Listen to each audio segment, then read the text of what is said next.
Good morning everyone. अच्छा बच्चे, हमने पिछली क्लास में वेजरिंग अग्रीमेंट्स हमने शुरू किया था और हमने वेजरिंग अग्रीमेंट्स होते क्या हैं, validity of wagering agreements, essential elements of wagering agreements, वो बेटा हमने डिस्कस करे थे। अब इस टॉपिक को बेटा आगे लेके जा रहे हैं। ध्यान से मेरी बात बेटा सुननी है। बेटा मैंने ना एक टेबल बनाया हुआ है, वो टेबल देखना बेटा।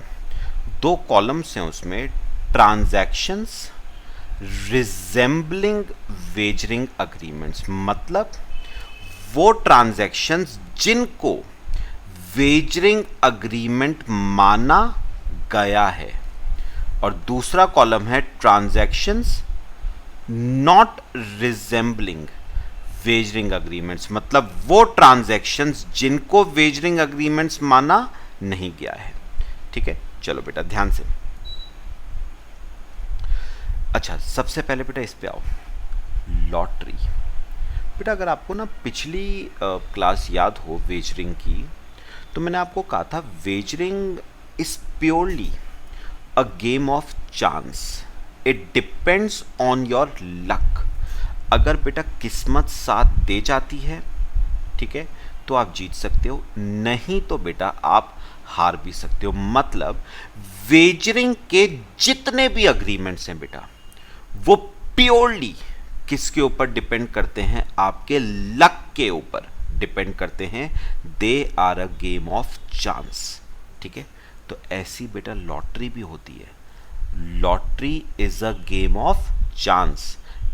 वो आपके स्किल, वो आपके नॉलेज पे डिपेंडेंट नहीं होती है, आपके लक के ऊपर डिपेंडेंट होती है। किस्मत अच्छी रही आप जीत सकते हो, नहीं तो आप हार भी सकते हो। तो बेटा लॉटरी को हम क्या कहते हैं बच्चे, वेजरिंग अग्रीमेंट्स। क्योंकि वेजरिंग अग्रीमेंट्स की तरह लॉटरी भी प्योरली गेम ऑफ चांस है, गेम ऑफ लक है। स्किल नॉलेज का कोई दूर दूर तक लेना देना नहीं है।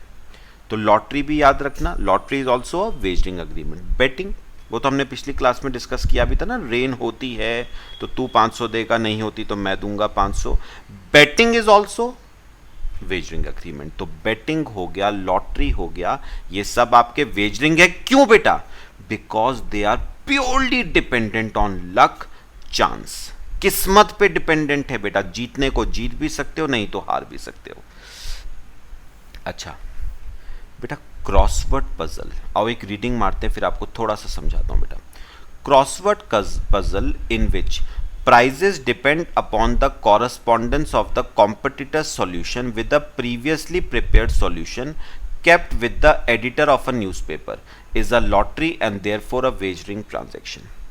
बेटा लिखना नहीं चाहोगे इसे तो मत लिखना, ऐसी कोई मतलब वैसी बात नहीं है। मैं आपको एक एग्जांपल देके बेटा थोड़ा सा समझा रहा हूँ, सुनो। ये देखो बेटा,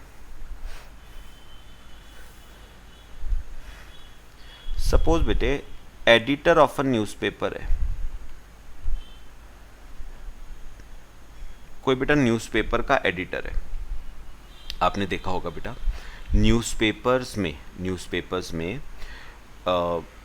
बैक पेज पे समवेयर बेटा क्रॉसवर्ड पजल्स दे रखी होती हैं और बेटा इनाम होता है।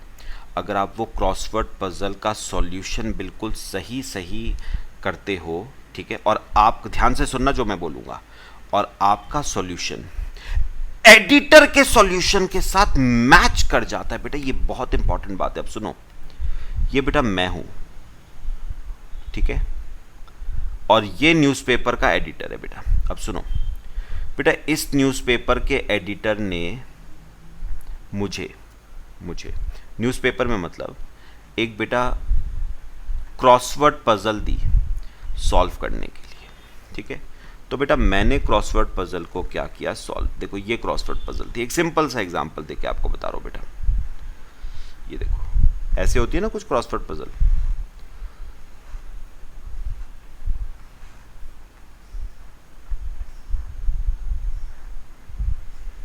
तो ये क्रॉसवर्ड पजल थी बेटा जो मैंने क्या करी, सॉल्व। एग्जांपल के तौर पे बेटा यहां पर लिखा था सी, यहां पर लिखा था आर, कुछ ऐसे लिखा हुआ था बेटा, ठीक है। मैं सिर्फ एक एग्जांपल दे रहा हूं बेटा आपको। अच्छा बेटा, अब पता है क्या, सी आर लिखा होता है, फिर ऐसे होता है ना, ए लिखा होता है, टी लिखा होता है, जेड लिखा होता है, आपको फिलअप करना होता है बेटा। और बेटा होता क्या है, ये जो एडिटर होता है ना, इसने अपना एक सॉल्यूशन पहले से बना रखा होता है। इस एडिटर ने इस क्रॉसवर्ड पजल का सॉल्यूशन बेटा पहले से बना रखा होता है, ठीक है। और आपका सॉल्यूशन अगर एडिटर के सॉल्यूशन के साथ क्या कर जाता है, मैच, तो बेटा आपको इनाम का प्राइज मिलता है। जैसे बेटा मैंने क्या करा, सुनो सुनो, मैंने ये क्रॉसवर्ड पजल सॉल्व करी, सी लिखा हुआ था, यहां पर कुछ नहीं लिखा हुआ था, आर लिखा हुआ था और यहां कुछ नहीं लिखा हुआ था, तो मैंने क्या करा, मैंने यहां पर लिखा CURE, क्योर, ठीक है। ऐसी बेटा एडिटर ने भी अपने सॉल्यूशन में CR लिखा हुआ था, उसने क्या करा, उसने C और R को मैच किया केयर। डिफरेंस देखो, अब जो बात जो मैं कहूंगा वो समझना। मैंने वर्ड बनाया क्योर और एडिटर का सॉल्यूशन जो है वो वर्ड कहता है केयर। अब सुनो बेटा, अब इसमें पता है इंपॉर्टेंट बात क्या है, सॉल्यूशन वैसे देखा जाए तो मेरा भी सही है और एडिटर का भी सही है। भाई सी 4 लेटर वर्ड बनाना था ना, तो CARE केयर भी बन सकता है, CURE क्योर भी बन सकता है, तो दोनों सही है। लेकिन बेटा मुझे इनाम का पैसा नहीं मिलेगा, क्यों? क्योंकि बेटा मेरा सॉल्यूशन एडिटर के सॉल्यूशन के साथ मैच नहीं करता। तो आपको प्राइस तो तब मिलेगा जब आपका सॉल्यूशन एडिटर के सॉल्यूशन के साथ क्या करता है, मैच। ऑल्दो आपका सॉल्यूशन सही है, लेकिन प्राइस का पैसा नहीं मिलेगा आपको, क्योंकि आपका सॉल्यूशन एडिटर के सॉल्यूशन के साथ मैच नहीं करता। बेटा बात बताओ, मैंने जो कही वो क्लियर हुई? इसका मतलब बेटा एक बात मुझे समझ आई, बेटा ये भी तो फिर एक गेम ऑफ लक भी हो गया ना। ये भी तो क्या हो गया बेटा, एक गेम ऑफ चांस ही तो हो गया। जीतने को मैं जीत भी सकता हूं अगर मेरा सॉल्यूशन एडिटर के सॉल्यूशन के साथ मैच कर जाता है, और हारने को मैं हार भी सकता हूं। तो गेम ऑफ चांस है, मतलब लक पे डिपेंडेंट है बेटा। किस्मत रही तो आप जीत भी सकते हो, किस्मत नहीं रही तो आप हार भी सकते हो। तो बेटा इसे भी, क्रॉसवर्ड पजल्स को भी बेटा क्या कहा गया, वेजरिंग अग्रीमेंट्स, क्योंकि ये भी आपके लक के ऊपर डिपेंडेंट है। हाँ ठीक है, ठीक है, एक बात ठीक है बेटा कि इसमें आपका स्किल और नॉलेज भी यूज होता है, लेकिन वो स्किल और नॉलेज जितवाएगा नहीं आपको, जितवाएगा तो अल्टीमेटली आपका लक। आपका सॉल्यूशन अगर एडिटर के सॉल्यूशन के साथ मैच करता है तो आप जीत जाओगे, नहीं तो बेटा आप नहीं जीतोगे। तो याद रखना, क्रॉसवर्ड पजल्स को भी क्या माना गया है बेटे, वेजरिंग अग्रीमेंट्स माना गया है, ठीक है। क्यों बेटा? क्योंकि बेटा क्रॉसवर्ड पजल भी ना गेम ऑफ चांस ही है। आपका सॉल्यूशन अगर एडिटर के सॉल्यूशन के साथ टैली कर जाता है आप जीत जाओगे, नहीं तो बेटा आप हार जाओगे। तो गेम ऑफ चांस है। अच्छा ऐसे ही बेटा कुछ और, जैसे कॉम्पिटिशंस, जैसे बेटा एग्जांपल दूं आपको, कॉम्पिटिशंस जैसे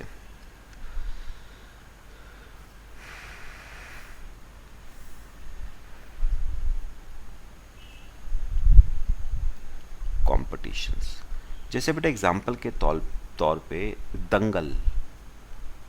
दंगल इज अ रेसलिंग कंपटीशन बेटा। इमेजिन करना एक सिचुएशन बेटा, दंगल क्या है? दंगल एक रेसलिंग कंपटीशन है बेटा। पता है कॉम्पिटिशन्स को ना, कॉम्पिटिशन्स को बेटा वेजरिंग माना भी गया है और कॉम्पिटिशन्स को वेजरिंग नहीं भी माना गया है। डिपेंड करता है कॉम्पिटिशन्स में प्राइज मनी कितना इन्वॉल्व है। जरा पढ़ना बेटा एक बार पढ़ना। Where prizes are awarded on the basis of skill and intelligence are wagering provided amount of price is exceeds rupees 1000। यहां पर देखना, where prizes are awarded on basis of skill and intelligence are valid provided amount of price is less than or equal to 1000। मैं अभी समझा देता हूं बेटा आपको। पता है बेटा उन्होंने क्या कहा, अगर प्राइज मनी कितने, क्या बेटा, अगर prize money less than equal to 1000 है, मतलब 1000 रुपए या उससे कम का प्राइस है, तब तो बेटा हम उसे वेजरिंग नहीं मानेंगे, तब तो वो वेजरिंग नहीं होगा। लेकिन अगर प्राइज मनी 1000 रुपए से ज्यादा है तो बेटा हम उसे क्या मानेंगे, वेजरिंग मानेंगे। तो जितने भी कॉम्पिटिशंस हैं, दंगल जैसे हो गया, अगर प्राइस मनी इन्वॉल्व 1000 रुपए से ज्यादा है तो वेजरिंग है, नहीं तो बेटा वेजरिंग नहीं होगा। ठीक है ना? तो याद रखना, अगर प्राइस मनी 1000 रुपए को क्या करता है, एक्सीड्स करता है, एक्सीड्स 1000 रुपए तो वेजरिंग है, और अगर लेस देन और इक्वल टू 1000 है तो बेटा वेजरिंग नहीं होगा। ठीक है, ऐसे ही बचे speculative transactions and non speculative. थोड़ा सा बेटा आपको समझाऊंगा, ज़्यादा डिटेल में आपको ना इन चीज़ों के जाने की ज़रूरत नहीं है बेटा, क्योंकि ये सब ना आपके इंटरमीडिएट लेवल की चीज़ें हैं बच्चे, आगे पढ़ोगे आप लोग। स्पेक्यूलेटिव,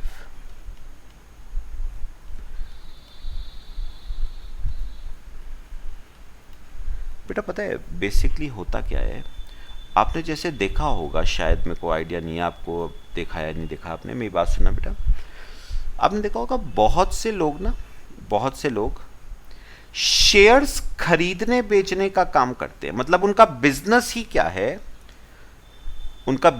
क्या है, sale and purchase of shares. बहुत से लोग होते हैं बेटा, उनका बिजनेस ही किस चीज का है, उनका बिजनेस ही है sale and purchase of shares का। शेयर्स खरीदना बेचना ही उनका बिजनेस है। अब सुनना बेटा हमारे ना जब आप शेयर्स खरीदते बेचते हो ना, तो उसमें एक ट्रांजैक्शन होती है जिसे हम नाम देते हैं इंट्राडे ट्रांजैक्शंस। क्या नाम देते हैं बेटा, इंट्राडे ट्रांजैक्शंस। बेटा इंट्राडे का मतलब होता है सेम डे। मेरी बात सुनना बेटा, मैं देखो बहुत डिटेल में नहीं अभी बेटा समझा पाऊंगा क्योंकि ये डिटेल्ड कंसेप्ट होते हैं बेटे, लेकिन हाँ थोड़ा सा आइडिया मैं जरूर दूंगा। बेटा आज के टाइम में ना जब आप कोई जैसे शेयर्स वगैरह परचेज करते हो, तो बेटा वो शेयर्स जो आप परचेज करते हो ना, वो आपके डीमैट अकाउंट में आते हैं।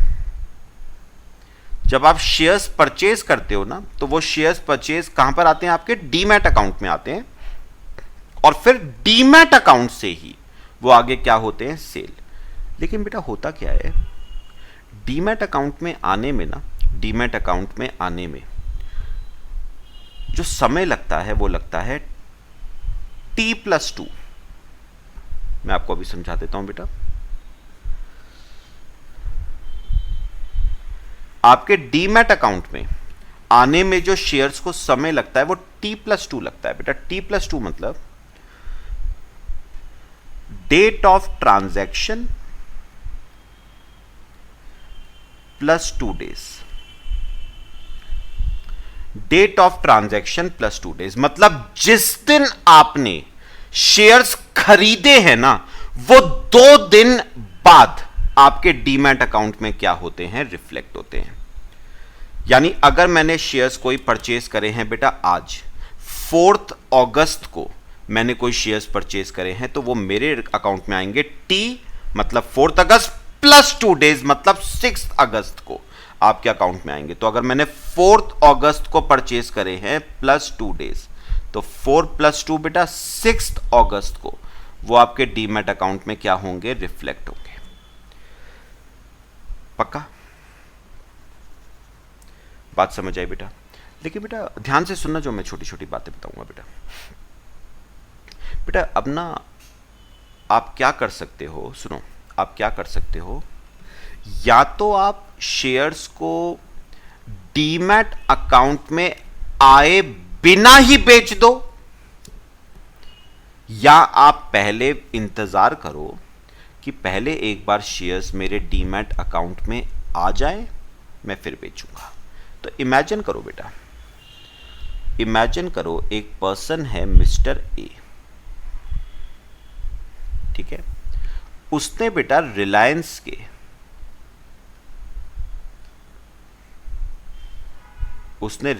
के कुछ शेयर्स खरीदे बचे, 100 शेयर्स रिलायंस के एट ₹160। उसने 100 शेयर्स खरीदे रिलायंस के एट ₹160 4 अगस्त को, ठीक है बेटा। तो बताओगे ये शेयर्स बेटा उसके डीमैट अकाउंट में कब आएंगे? T+2 मतलब 6 अगस्त को। लेकिन सुनो, अब मिस्टर ए क्या चाहता है? मिस्टर ए इन शेयर्स की सेल करना चाहता है उसी दिन 4 अगस्त को, सेम डे बेटा उसने ये शेयर्स 4 अगस्त को सुबह 10 बजे खरीदे और वो 4 अगस्त को ही 2 बजे इन शेयर्स की बेटा मार्केट में क्या करना चाहता है? सेल। भैया इन शेयर्स का प्राइस 165 रुपए हो गया, 4 घंटों में 165 रुपए हो गया। तो सोच के देखो ना, उसने 160 रुपए का शेयर खरीदा था, 165 हो गया, तो 5 रुपए का प्रॉफिट कमा लिया एक शेयर पे। तो 100 शेयर पे बेटा बैठे बैठे 500 रुपए का प्रॉफिट कमा लिया। तो ये शेयर उसके 100 शेयर 2 बजे दोपहर को 165 रुपए के बिक रहे हैं बेटे। तो वो क्या करना चाहता है? वो बेचना चाहता है बेटा इन शेयर्स को। अब मुझे एक बात बताओ बेटा, मैं आपसे पूछूंगा, ये बताओ ये शेयर्स क्या मिस्टर ए के डीमैट अकाउंट में आ गए हैं या नहीं? नहीं बेटा। क्यों नहीं आए बेटा? क्योंकि डीमैट अकाउंट में तो आएंगे बच्चे 6 अगस्त को, ठीक है। तो डीमैट अकाउंट में ये शेयर्स नहीं आए हैं। तो मैं आपसे एक बात पूछना चाहता हूं, क्या शेयर्स डीमैट अकाउंट में आए बगैर मैं शेयर्स को बेच सकता हूं बेटा? The answer is yes. इसे हम कहते हैं विदाउट डिलीवरी। हमने जो शेयर्स परचेज करे हैं 100 शेयर्स, वो उनकी डिलीवरी नहीं ली है बेटा हमने, क्योंकि अगर डिलीवरी ली होती तो वो शेयर्स मेरे डीमैट अकाउंट में क्या करते? रिफ्लेक्ट। अब सुनो, एग्जांपल अगर मैं चेंज करूं, मैं ये शेयर्स 4 अगस्त की जगह बेटा 10 अगस्त को बेचता हूं, तो बताओ बेटा, अब बताओ क्या मेरे शेयर्स डीमैट अकाउंट में आए हैं? पहले डीमैट अकाउंट में आए फिर बेचे, मतलब मैंने शेयर्स को बेचा है आफ्टर टेकिंग डिलीवरी, जबकि यहां पर मैंने शेयर्स को बेचा है विदाउट टेकिंग डिलीवरी। मैंने शेयर्स को डीमैट अकाउंट में आए बगैर बेच दिया बेटा, विदाउट टेकिंग डिलीवरी। इसे बेटा हम क्या कहते हैं? Speculative transaction. जब आप शेयर्स को बेचते हो बिना डिलीवरी लिए, मतलब बिना डीमैट अकाउंट में आए हुए, तो उसे हम बेटा स्पेक्यूलेटिव ट्रांजैक्शन कहते हैं। उसे हम स्पेक्यूलेटिव ट्रांजैक्शन कहते हैं, ठीक है बेटा। और बेटा स्पेक्यूलेटिव को क्या माना गया है बेटा? वेजरिंग माना गया है। स्पेक्यूलेटिव को बेटा वेजरिंग माना गया है। Speculative transactions are wagering agreements. हां, अगर बेटा आप शेयर्स को बेचते हो आफ्टर टेकिंग डिलीवरी, डिलीवरी लेने के बाद आप बेचते हो, तो उसे बेटा स्पेक्यूलेटिव नहीं माना गया है और वो वेजरिंग ट्रांजैक्शन मानी नहीं जाएगी, ठीक है बेटे। तो मेरी बात सुनो, क्या लिखा हुआ है बेटा? इनमें ना बहुत डिटेल में आपको जाने की जरूरत नहीं है, बस जितना जितना बता रहा हूं उतना ध्यान रखो। आपसे पूछी नहीं जाएंगी ये चीजें, ज्यादा से ज्यादा आपको ना एग्जाम्पल लिखने को आ जाएंगे। स्टेट 5 ट्रांजैक्शंस रिजेंबलिंग वेजरिंग, या state 5 transactions not resembling wagering, बस इतना। तो share market transaction where parties do not intend to take delivery, मतलब पार्टीज ने डिलीवरी लिए बिना ही बेच दिया, जबकि where parties intend to take delivery is not a wagering transaction. तो अगर आप डिलीवरी लेके बेचते हो, वेजरिंग नहीं है। डिलीवरी लिए बिना बेचते हो, वेजरिंग है बेटे।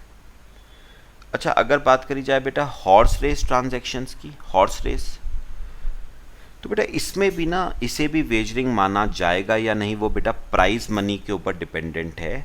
If price is less than 500 it is a wagering transaction. मतलब अगर 500 रुपये से कम है बेटा तो वेजरिंग है, और अगर 500 रुपये या उससे ज़्यादा है तो it is not a wagering. हाँ बेटा, हो सकता है आपके दिमाग में कन्फ्यूजन आए कि सर 500 से कम पे तो वेजरिंग है और 500 से ज़्यादा पे वेजरिंग नहीं है, कुछ अटपटा सा है। बिल्कुल है बेटा, लेकिन लॉ ने बनाया हुआ है तो हमें बेटा मान के चलना पड़ेगा, लेकिन थोड़ा सा अजीब सा जरूर है बेटा। 500 रुपये से कम पे वेजरिंग है, 500 रुपये से ज़्यादा पे वेजरिंग नहीं है, थोड़ा सा अजीब है बेटा। ठीक है, लेकिन लॉ ने बेटा बनाया हुआ है तो अब पढ़ना पड़ेगा। और मैं अब आपको एक बात बताऊं, ये आज का नहीं बना हुआ है बेटा, ये बहुत पहले का प्राइजेज एक्ट होता था 1955, ये बेटा 1955 का बना हुआ है, आज तक चेंजेस नहीं हुए हैं इसमें, तो बहुत ज़्यादा डिटेल में आपको जाने की ज़रूरत नहीं है। चिट फंड बेटा, चिट फंड क्या होता है, सुनना मेरी बात।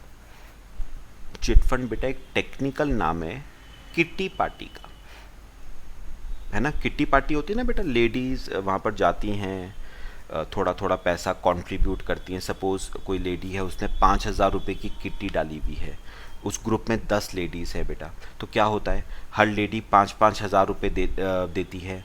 फिर तो 10 लेडीज़ का कितना आ गया, 5000 के हिसाब से 50,000 रुपये। फिर एक बेटा चिट पे सबके नाम लिखे जाएंगे, वो चिट डाली जाएगी, एक नाम पिकअप किया जाएगा, और जिसका नाम उस चिट में निकलेगा उसको बेटा पूरा पैसा दिया जाएगा, है ना।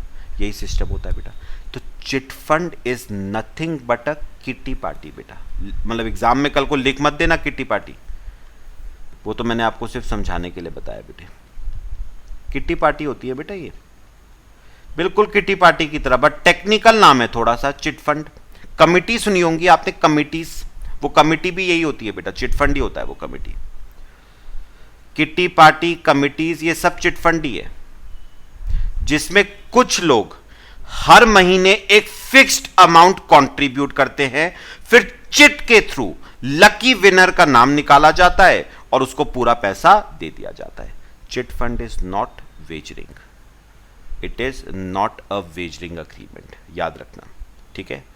फिर कौन सा आता है बेटा, लास्ट, इंश्योरेंस कॉन्ट्रैक्ट। इस पे मैं बेटा आपसे थोड़ा सा डिस्कशन करना चाहूंगा।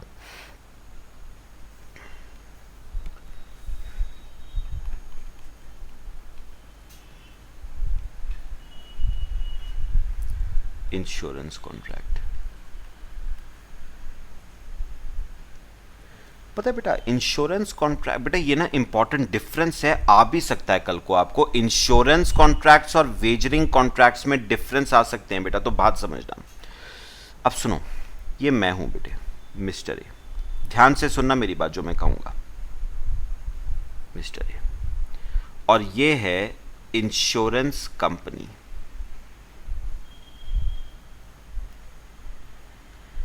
बेटा मिस्टर ए ने इस इंश्योरेंस कंपनी से बेटा ली एक इंश्योरेंस पॉलिसी, ठीक है। कौन सी इंश्योरेंस पॉलिसी ली है बेटा, लाइफ इंश्योरेंस पॉलिसी, ठीक है। कितने रुपए की बेटा पॉलिसी ली है, 50 लाख रुपीस की बेटा पॉलिसी ली है, ठीक है। अब ना मेरी बात सुनना बेटा जो मैं कहूंगा। अब बेटा एक बात बताओ, जब आप इंश्योरेंस कंपनी से कोई इंश्योरेंस पॉलिसी लेते हो तो उसका बेटा आपको इंश्योरेंस कंपनी को क्या देना पड़ता है बेटे, प्रीमियम देना पड़ता है ना हर साल। सपोज मैं इसका प्रीमियम दे रहा हूं बेटा 2 लाख रुपीस पर एनम, ठीक है। अच्छा अब सुनो बेटा, इस पॉलिसी का टेन्योर 20 साल है, मतलब ये पॉलिसी बेटा 20 साल की है। बात समझ आ रही है। अच्छा अब सुनो होता क्या है, ध्यान से सुनो बेटा। अब बेटा दो बातें हो सकती हैं, दो बातें क्या, ध्यान से सुनना, दो बातें क्या, या तो बचे हो क्या 20 साल खत्म हो जाए और मिस्टर ए की डेथ ना हो, मतलब mister A has survived the entire period of 20 years. मतलब बेटा अगर मिस्टर ए की डेथ नहीं होती 20 साल के अंदर अंदर तो बेटा ये पॉलिसी क्या कर जाएगी, मैच्योर, है ना। और इंश्योरेंस कंपनी से आपको बेटा क्या मिल जाएगा, कितने की पॉलिसी थी बेटे? 50 लाख रुपीज आपको इंश्योरेंस कंपनी से मिल जाएगा if you survive the entire duration of 20 years. तो ये पैसा आपको मिल जाएगा।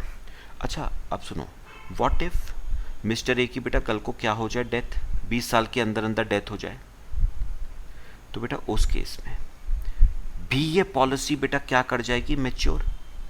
उस केस में भी ये पॉलिसी क्या हो जाएगी, मैच्योर, और आपको इंश्योरेंस कंपनी से कितना मिल जाएगा, 50 लाख। तो बेटा मैच्योर दो तरीके से होगी ना, या तो 20 साल खत्म हो जाए आपकी डेथ ना हो, या 20 साल के अंदर अंदर आपकी डेथ हो जाए, तो उस केस में बेटा पॉलिसी क्या हो जाएगी, मैच्योर। डिफरेंस बेटा बस एक आता है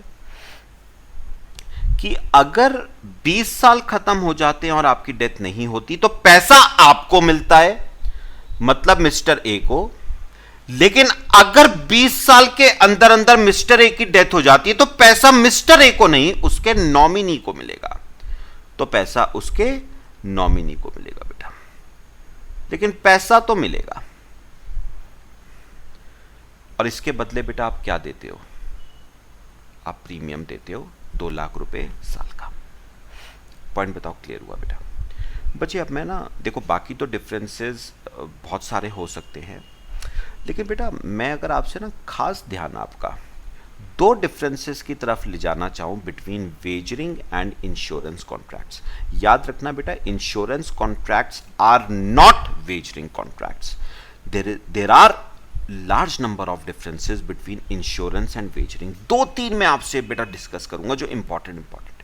सबसे पहला बेटा, इंश्योरेंस कॉन्ट्रैक्ट्स में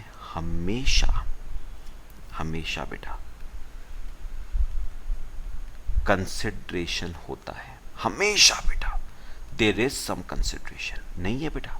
ये बताओ इस एग्जांपल को देख के बेटे, मैं मिस्टर ए हूं, मैं बताओ इंश्योरेंस कंपनी को क्या दे रहा हूं, प्रीमियम दे रहा हूं। इन रिटर्न मुझे इंश्योरेंस कंपनी से क्या मिल रहा है, क्लेम 50 लाख रुपीस का। तो बेटा याद रखना, इंश्योरेंस कॉन्ट्रैक्ट्स में देयर इज अ कंसिडरेशन। मैंने प्रीमियम दिया, इन रिटर्न मुझे क्या मिला, claim, there is some consideration. जबकि बेटा वेजरिंग कॉन्ट्रैक्ट्स में देयर इज नो कंसिडरेशन। मुझे बताओ, हमने रेन वाला केस किया था बेटा, ये देखो बेटा, रेन वाला केस हमने किया था पिछली क्लास में। देख के बताओ मुझे, अगर बारिश होती है तो कौन जीतेगा बेटा, ए जीतेगा। तो बी ए को 500 रुपए पे करेगा, लेकिन इन रिटर्न बी को क्या मिला बेटा, बी को तो कुछ नहीं मिला ए से। अच्छा, अगर बारिश नहीं होती तो ए बी को 500 देगा, लेकिन इन रिटर्न ए को क्या मिल रहा है बेटा, ए को कुछ नहीं मिल रहा है। तो सबसे पहला और most important difference between wagering and insurance क्या है, कंसिडरेशन। इंश्योरेंस में बेटा हमेशा क्या होता है, कंसिडरेशन, जबकि वेजरिंग कॉन्ट्रैक्ट्स में there is no consideration. In return कुछ नहीं मिलता है बेटा। ए देगा बी को तो ए को कुछ नहीं मिलेगा, बी ए को देगा तो बी को कुछ नहीं मिलेगा बेटा। इन रिटर्न कुछ नहीं मिलता है। ठीक है, पहला डिफरेंस। अभी सुनना बेटा जो मैं कहूंगा। अच्छा, एक और याद करो बेटा, याद करो। मुझे एक बार बताओ बेटे, मुझे एक बार बताओ, याद करो पिछली क्लास मैंने कहा था वेजरिंग कॉन्ट्रैक्ट्स में इवेंट में आपका कोई इंटरेस्ट नहीं होता except because of the stake money involved. मतलब मेरे को बताओ, बारिश हो ना हो, मेरी सेहत पे बेटा कोई फर्क पड़ता है, मेरी सेहत पे बेटा कोई फर्क नहीं पड़ता। मुझे मतलब ही नहीं बारिश होती है होए, नहीं होती ना हुए, मुझे फर्क नहीं पड़ता बेटा। मुझे बारिश में दिलचस्पी क्यों है, क्योंकि बारिश में बेटा मेरा 500 रुपए जुड़ा हुआ है, बारिश से मेरा 500 रुपए जुड़ा हुआ है, इसलिए मुझे बारिश में दिलचस्पी है, नहीं तो मुझे बारिश में कोई दिलचस्पी नहीं है बेटा। ठीक है, आपका इवेंट में बेटा कोई इंटरेस्ट नहीं होता है वेजरिंग में, लेकिन इंश्योरेंस कॉन्ट्रैक्ट्स पे बेटा इवेंट क्या है, लाइफ इवेंट है बेटा, ये इवेंट है। मुझे अपने आप बताओ बेटा, जिंदगी जाती है जाए, नहीं जाती ना जाए, ऐसा बोलोगे बेटा? बताओ, अपनी अपनी जिंदगी में इंटरेस्ट है या नहीं बेटे? है बेटा।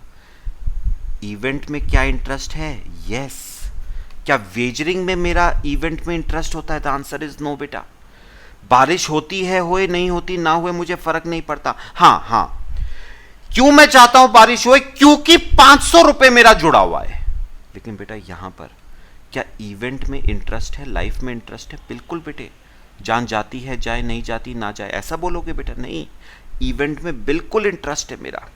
एक और डिफरेंस बताऊं आपको काम का बेटा, इंश्योरेंस कॉन्ट्रैक्ट्स वैलिड होते हैं, जबकि वेजरिंग अग्रीमेंट्स बेटा वॉइड होते हैं, और कुछ कुछ स्टेट्स में तो, गुजरात और महाराष्ट्र में तो इलीगल भी हैं बेटा। पक्का? तो 3 इंपॉर्टेंट डिफरेंसेस बताया आपको between insurance and wagering agreements. बात समझ आई बेटा सबको? तो याद रखना, insurance contracts do not resemble wagering contracts. Insurance contracts are not wagering, do not resemble wagering agreements.